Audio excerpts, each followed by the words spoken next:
AOKI applying the pressure outside. When the bell rings, the time is sacred. You've got just 5 minutes to take your opponent out. In the course of it, all the noise from the crowd and the adrenaline of being in a fight can make it a bit difficult to hear that bell when it's time to stop. So accidents do happen, but what about when fighters don't stop on purpose? Maybe pre-fight trash talk and ill feelings are boiling over. Maybe it's adrenaline and passion that take things beyond regulation. So today, we're looking at relentless aggression after a fight is supposed to be over. These are 10 times fighters weren't done after the bell. So, before we get started, here's a quick side note. In this video, we're looking for instances that are direct result of the fight itself. Number 10. BIGFOOT Silva vs. ALISTAIR OVEREEM. The build-up to the fight between Antonio BIGFOOT Silva and ALISTAIR OVEREEM was pretty heated. OVEREEM was thought of as the most serious threat to the heavyweight title, but his test for elevated testosterone forced his withdrawal against then-champion Junior Dos Santos. But he was still next in line and was expected to walk through fellow Strikeforce vet BIGFOOT Silva. The Demolition Man believed every bit of his talk and made it very clear that he thought very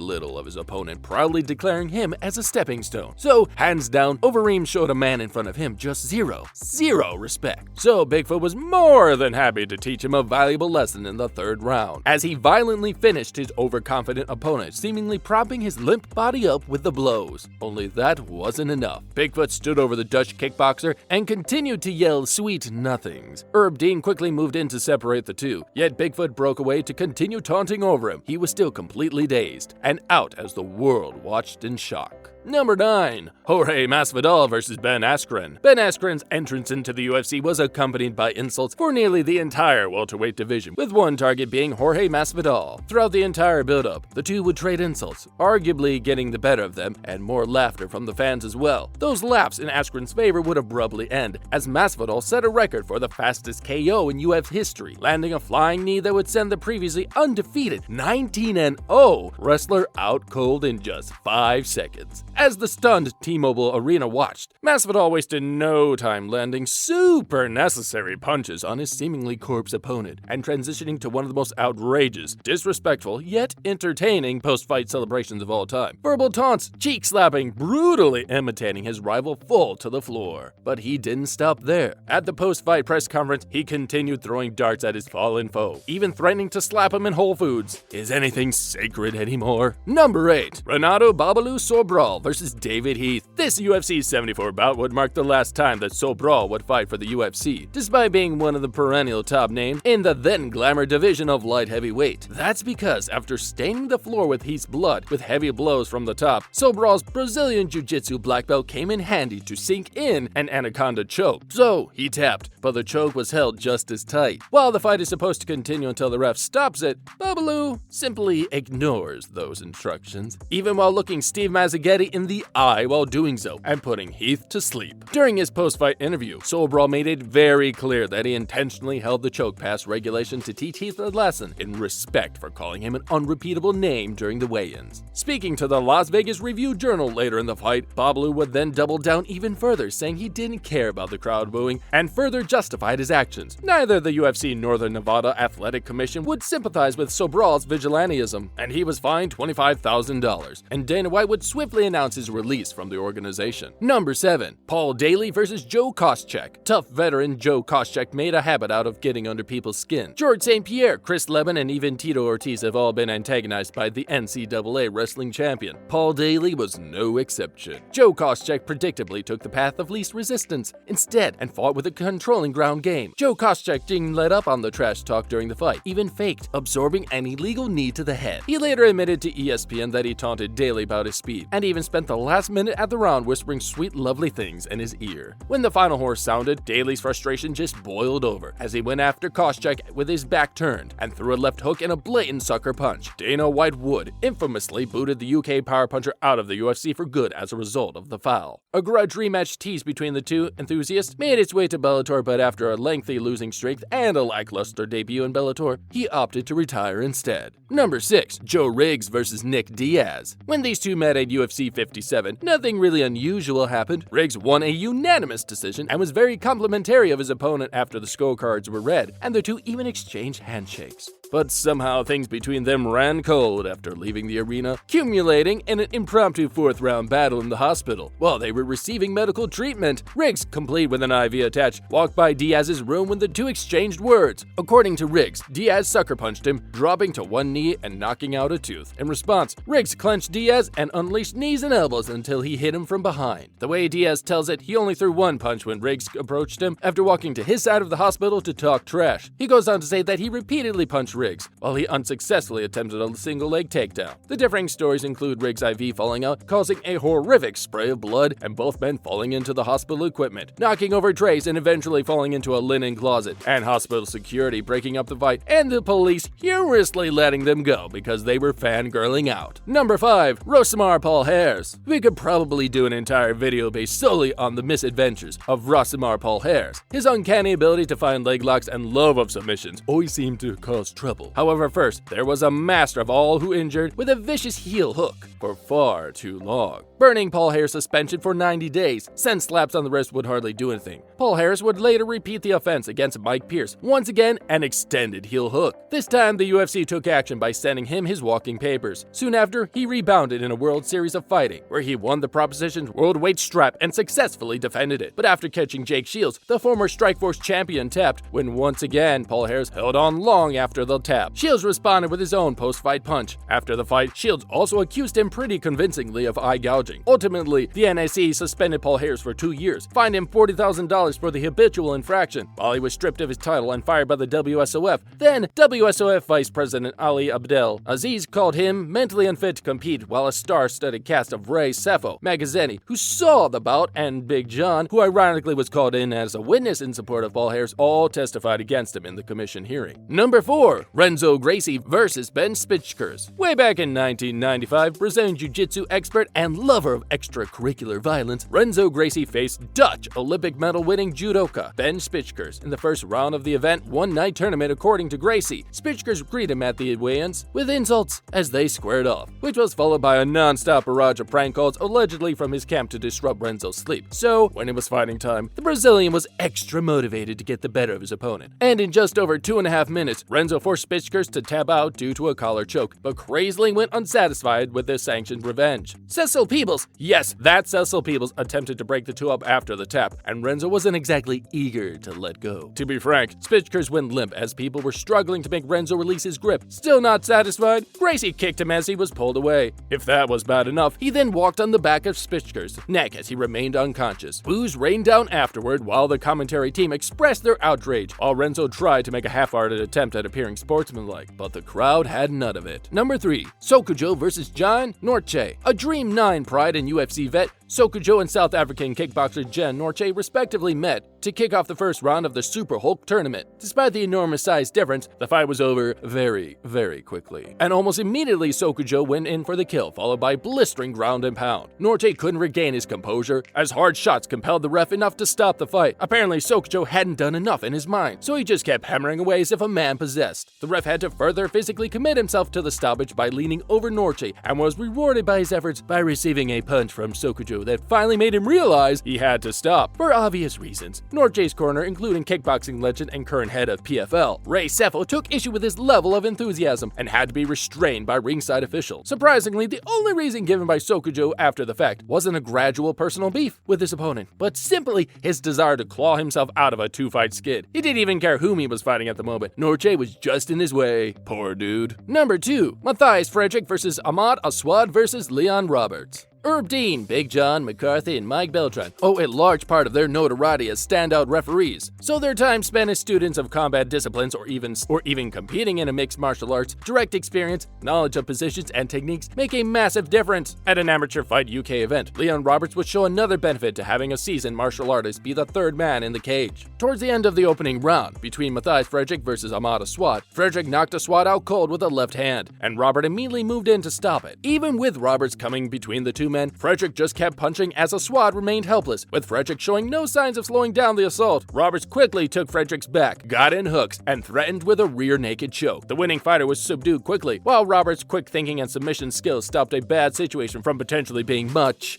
worse. Number 1. Shinya Aoki vs Mitsu Hirota. Be warned, this one is fairly gruesome. While this bout was not a unification of Aoki's dream belt, there were clear bragging rights at stake, as both organizations were competing to fill the void left by the now defunct Pride organization in Japan. Aoki took this task exceptionally seriously, as he almost immediately got Hirota onto the floor, and once he was able to isolate an arm, it was the beginning of the end. Aoki secured a hammerlock and cranked it mercilessly. Whether it was brave, noble, or stupid, depending on who you talk to, Hirota just refused to tap, so Aoki didn't let up and cranked the hold even more. So look away now if you're squeamish. Even after the break and the ref signaling, they ended the bout. He had to stop Aoki from continuing to mangle the now badly broken arm. To add literal insult to injury, Aoki stood over a withering and defeated Hirota, giving him the middle finger. Furthermore, the submission specialist decided to share some of those friendly hand gestures with the crowd as well. He even doubled back to make more gestures towards Hirota as he was being attended to. And that wraps up the video. Thanks for watching.